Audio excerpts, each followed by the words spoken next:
I discovered my wife's betrayal in the worst possible way, through my 8-year-old son's silence. The Tuesday morning when everything shattered started like any other. Coffee brewing, eggs sizzling, the sound of my son getting ready for school upstairs.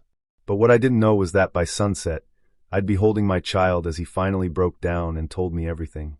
Everything I'd been too blind to see. Let me back up. My name is Marcus, and 2 years ago, I was drowning. My first wife, Elena, had lost her battle with cancer after fighting for 18 brutal months. Our son, Tyler, was only 6 when she died. I remember standing in our kitchen after the funeral, looking at this little boy who'd just lost his mother, and feeling completely helpless. How was I supposed to be enough for him? How could I fill the void she'd left? For months, I moved through life like a ghost.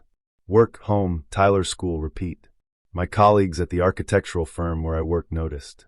My parents noticed. Even Tyler's teacher sent home a concerned note. But I couldn't snap out of it. Elena had been my high school sweetheart, my everything. The house felt empty without her laughter. Tyler's eyes looked haunted without her goodnight kisses. Then I met Pamela. It was at a community fundraiser I'd forced myself to attend. She was volunteering at the registration table, and when I approached to sign in, she looked up with this warm smile that somehow didn't feel intrusive or pitying. Most people either avoided my eyes or looked at me with that tilted head sympathy that made me want to disappear. Not her. "First time at one of these?" she asked, handing me a name tag. "That obvious?" I managed a weak smile. "Only because you look like you'd rather be anywhere else." She laughed softly. "Don't worry, the food's actually decent, and you can leave whenever you want. No judgment." We ended up talking for over an hour. She didn't ask about my past, didn't pry.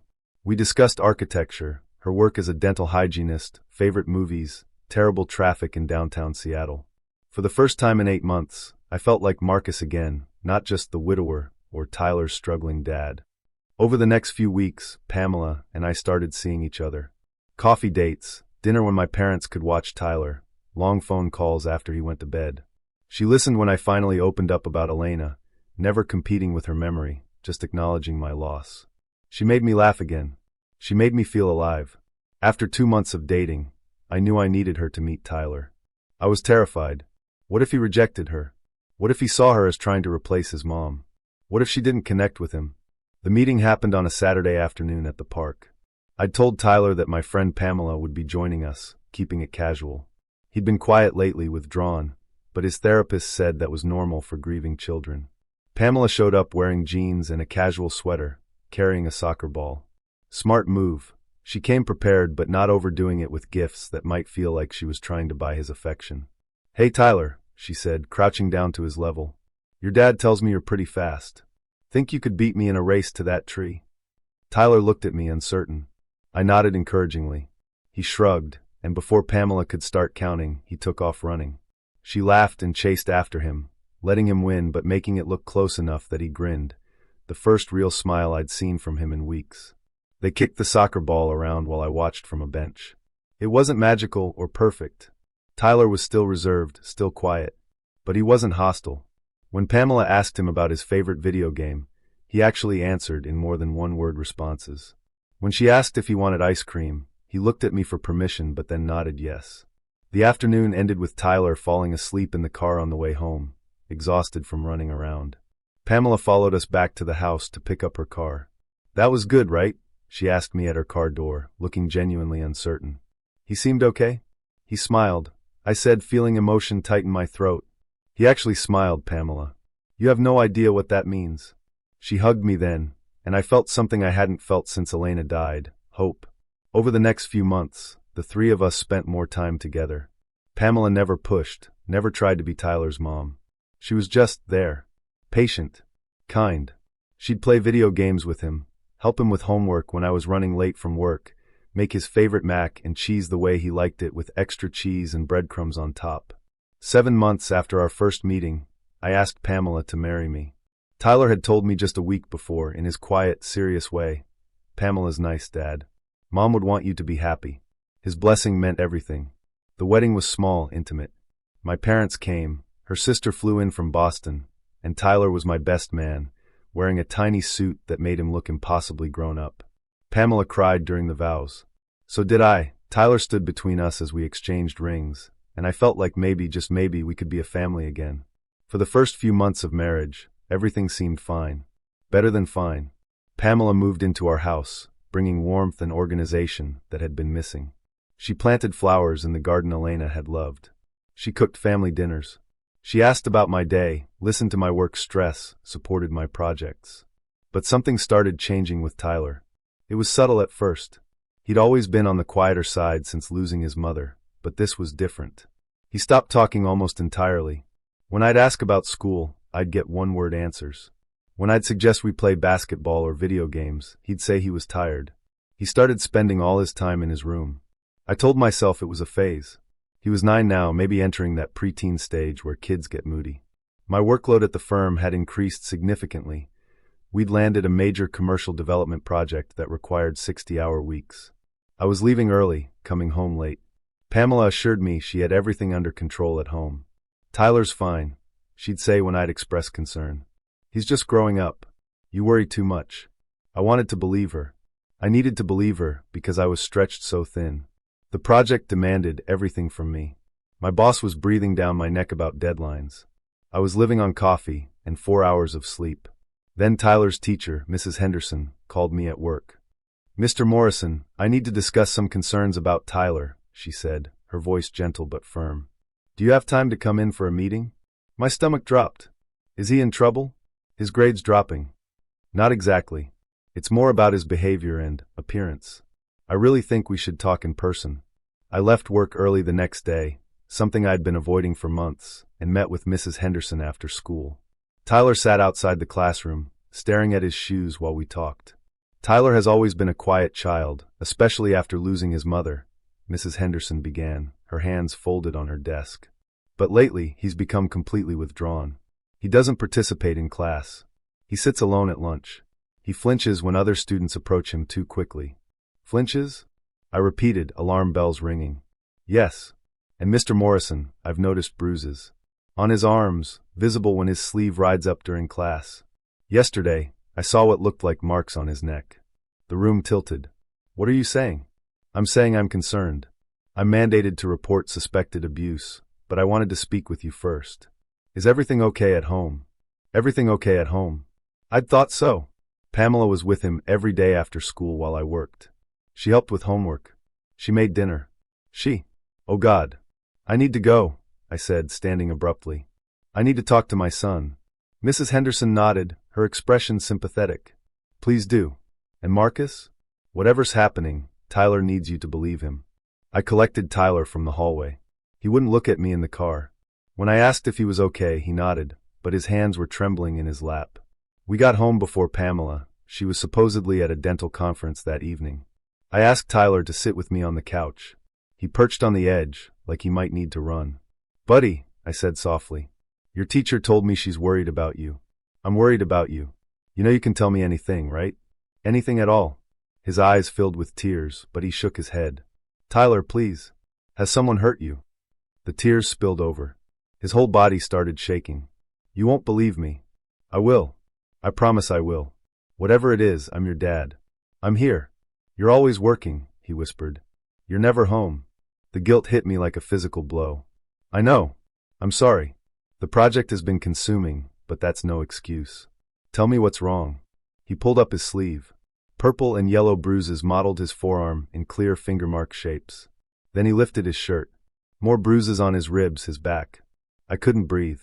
Who did this? Pamela. His voice was barely audible. She gets mad when I don't do things right. When I'm too loud. When I forget to put my shoes away exactly how she wants. When I mention Mom. The world stopped spinning. It started a few months ago, Tyler continued, words pouring out now like a dam had broken. At first it was just yelling. Then she started grabbing me really hard. Then pushing. Then hitting. She said if I told you, you wouldn't believe me. You'd choose her. She said you love her more than me now. Never, I choked out, pulling him into my arms. Never, Tyler. You are everything to me. I am so sorry I didn't see. I'm sorry I wasn't here.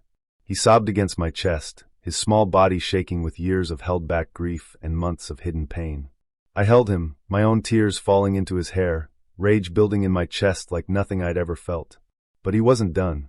Dad, there's more, he whispered. When you're at work, she brings men here. Different men. I hear them in your bedroom. She tells me to stay in my room and be quiet or else. And Dad, Mom's jewelry box. The one on your dresser with her wedding ring and grandmother's pearls? Pamela took it last week. I heard her on the phone saying she sold it.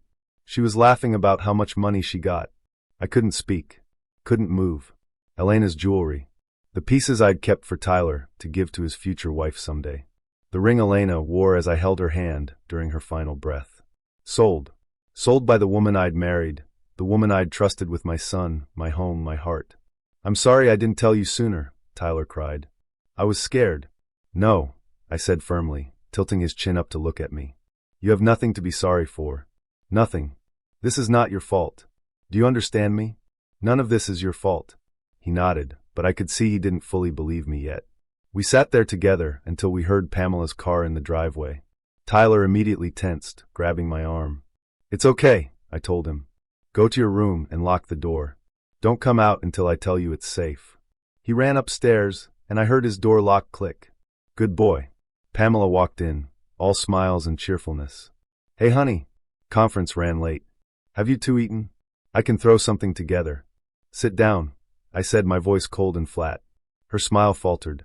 What's wrong? I said sit down. She sat on the chair across from me, confusion and something else, calculation, flickering across her face. I know everything, I said simply. About what you've been doing to Tyler. The abuse. The bruises. The men you bring here. Elena's jewelry. I watched her face carefully. She didn't immediately deny it. Instead, she seemed to be weighing her options, deciding which strategy to take. Marcus, whatever Tyler told you. Stop. Don't you dare try to make him out to be a liar. I saw the bruises.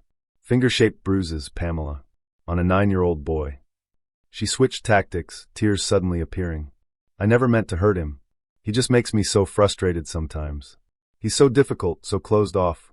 I tried to be good to him, I really did, but he never accepted me. I felt like I was going crazy, alone with him all day while you worked non-stop. So you beat my son? My voice rose despite my efforts to stay calm. You brought strangers into my home, into my bed? You sold my dead wife's jewelry. I needed money, she snapped, her true colors finally showing. You have me on such a tight budget, Marcus. Do you know how humiliating that is? You're an architect making 6 figures, and I have to ask permission to buy groceries. We have a joint account. You've never asked for anything. This is about money? She laughed bitterly. It's always about money. Why do you think I married you? You were so pathetically easy. The sad widower, so desperate for someone to make you feel alive again. You practically threw yourself at me. Each word was a knife, but I kept my expression neutral. And Tyler? Why hurt a child? He was in the way, she said simply, like discussing a piece of furniture. Always watching me with those judgmental eyes. Looking at me like I could never measure up to his precious mommy. I got sick of it. I stood up. Get out. What? Get out of my house. Now. Take nothing but your purse and your car. Everything else stays. She laughed again, shrill and ugly. You can't kick me out. I'm your wife. This is my house too. You'd need to divorce me, and that takes time. In the meantime, I have just as much right to be here as... You laid hands on my child, I interrupted. That's not a domestic dispute. That's a crime. So here's what's going to happen. You're going to leave right now willingly.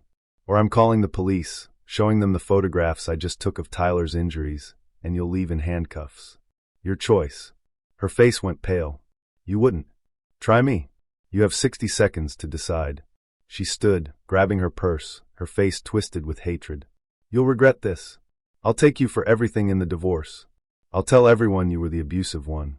I'll... Get out! I roared. Now! She left, slamming the door hard enough to rattle the windows. I immediately locked it, then every door and window in the house. Then I called my lawyer, my parents, and Tyler's therapist, in that order. That night, Tyler slept in my bed, something he hadn't done since Elena died. I held him and promised him 1,000 times that I would never let anyone hurt him again. The next morning, I took the day off work, the first of many. I took Tyler to his pediatrician, who documented every bruise and confirmed the injuries were consistent with physical abuse. I filed a police report. I filed for divorce and an immediate restraining order. When we went through the house later, we discovered so much more. Pamela had been stealing from us for months.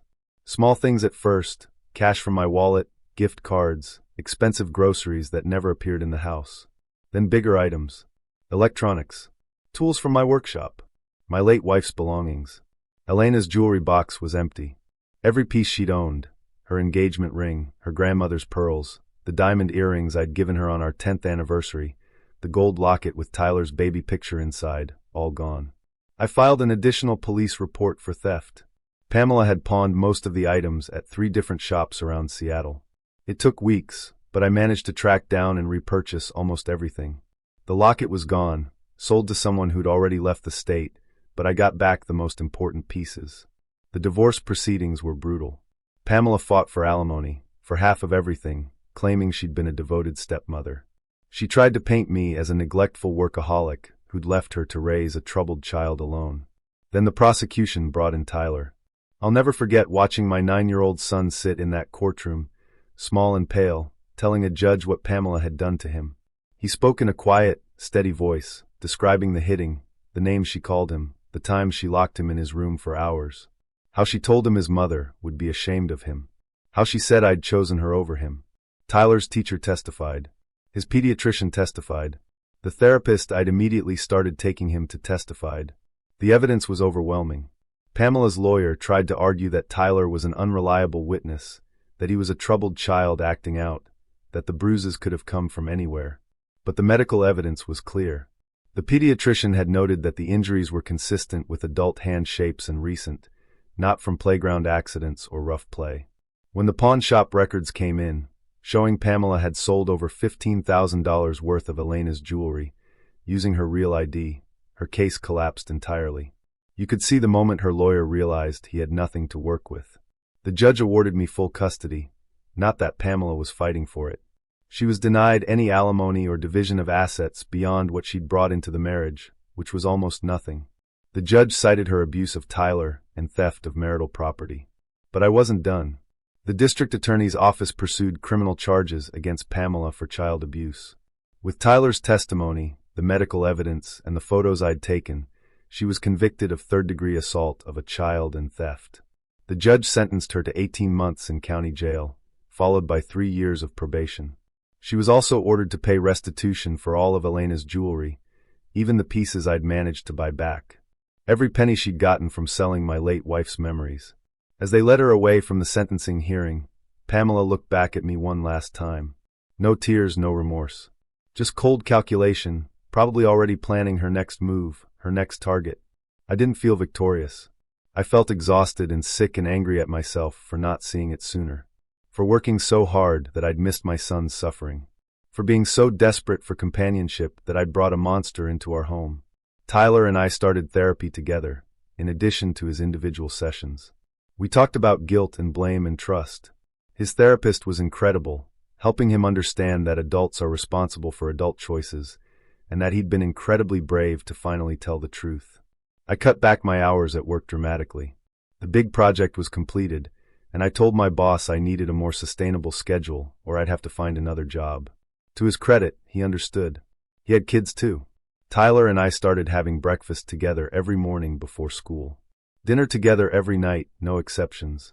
Weekend adventures, hiking, movies, arcade games, whatever he wanted.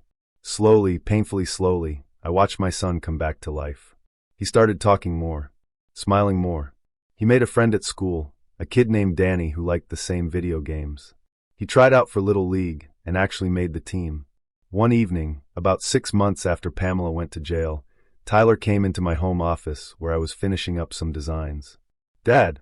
"Yeah, buddy?" "I was thinking about Mom today." I set down my pencil, giving him my full attention. "Yeah, what about her?" I was trying to remember her voice. I can see her face in the pictures, but I can't remember exactly how she sounded anymore. His eyes were sad but not devastated. Wistful. "I have videos on my laptop," I said. "We can watch them whenever you want. Would that help?" He nodded. "And Dad, I don't think Mom would be mad about Pamela. I think she'd be mad that we got hurt, but not that you tried to find someone. She always wanted you to be happy. Your mom was pretty amazing that way." I agreed, my throat tight. "Yeah." He paused. "Do you think you'll ever get married again?" "I don't know, Tyler. Maybe someday. But if I do, you get veto power. If you don't like her, if you don't feel safe with her, that's it. Deal. Deal. He smiled, then looked serious again. I'm glad Pamela's gone. Me too, buddy. Me too. A year after everything happened, Tyler and I planted a garden together. Not in the spot where Pamela had planted her flowers. We'd torn all those out the day after she left. We chose a new spot, in the corner of the yard where the afternoon sun hit just right. We planted vegetables mostly, tomatoes, peppers, cucumbers, herbs. Things we could nurture and eat and enjoy together. Tyler insisted on sunflowers too, because Elena had loved them. As we worked the soil together, dirty and sweating and laughing when the hose sprayed us both accidentally, I felt something I hadn't felt in years: peace. Tyler was healing. I was healing. We were learning to be a family again, just the two of us, and maybe that was enough. Maybe that was more than enough. The sunflowers grew tall that summer, bright yellow faces turning toward the light. Tyler measured them every week, proud as they climbed higher and higher. Mom would love these, he said one evening as we stood admiring them. She would, I agreed. She'd probably try to paint them. She was terrible at painting, Tyler laughed, remembering. The worst, I agreed, grinning. Remember that portrait she tried to do of you? You looked like an alien. We laughed together in the golden evening light, surrounded by flowers and vegetables and the life we were rebuilding. Pamela had taken so much from us. She'd abused my son, violated our home, sold irreplaceable memories, and shattered my trust. But standing there with Tyler, watching him smile freely again, I realized something important. She hadn't won. We'd survived. More than survived, we'd fought back. We'd stood up for what was right. Tyler had found his voice. I'd found my priorities. We'd found each other again. That was my revenge, in the end. Not her jail sentence or the money she had to pay back. Not the criminal record or the restraining order that would follow her for years. My revenge was this: we were happy. We were healthy. We were healing. We were a family again, stronger for having been broken and put back together. And every time those sunflowers turned their faces to the sun, I was reminded that even after the darkest winter, spring always comes again. Thank you for watching the video to the end. YouTube may no longer suggest my channel to you, so subscribe to it to receive new interesting stories. You will also help the channel grow and improve the quality of its content. A playlist with other interesting stories that you can listen to is now displayed on the screen. You can also write in the comments what stories you would like to see on the channel.